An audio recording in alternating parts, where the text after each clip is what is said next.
சமீபத்தில் வந்து ஒரு பைக் ஆக்சிடென்ட்ல ஒரு பையன் இறந்து போன ஒரு நியூஸ் வந்து எல்லாருமே பார்த்துருப்போம். அதிவேகமாக சென்று மின் கம்பத்தில் இடித்து மின் கம்பமே உடைந்து அந்த அளவுக்கு வந்து போய் இடிச்சிருக்காப்புல. எல்லாருமே வந்து என்ன சொல்றாங்க அப்படின்னா, இவன் வந்து இருந்து என்ன பண்ண போறான், இந்த வேகத்துல போறவன் வந்து போய் சேரட்டும் அப்படிங்கிற மாதிரி நிறைய பேர் சாபங்கள் கொடுத்துருந்தாங்க. அந்த போஸ்ட்ல கமெண்ட்ல பார்த்தேன்.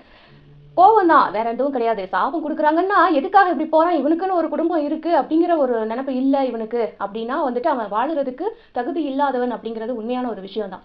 இருந்தா கூட வந்துட்டு இதுக்கு முழு பொறுப்பு அவன் மட்டும்தானா அப்படின்னு கேட்டா கிடையவே கிடையாது. இதுக்கு வந்து 100% பொறுப்பேற்கக்கூடியவர்கள் அவர்களுடைய பெற்றோர்கள் தான். இவ்வளோ வேகத்தில் போகக்கூடிய இவ்வளோ பெரிய பைக் எதுக்காக வாங்கி கொடுக்கணும்? ஃபாஸ்ட்டாக போய் மோதி அந்த இடத்துல போலீஸ் ஸ்டேஷன் வாசல்லே விழுந்திருக்கான். இத்தனைக்கும் போலீஸ் ஸ்டேஷன் பக்கத்துலேயே அந்த ஆக்சிடென்ட் நடந்திருக்கு.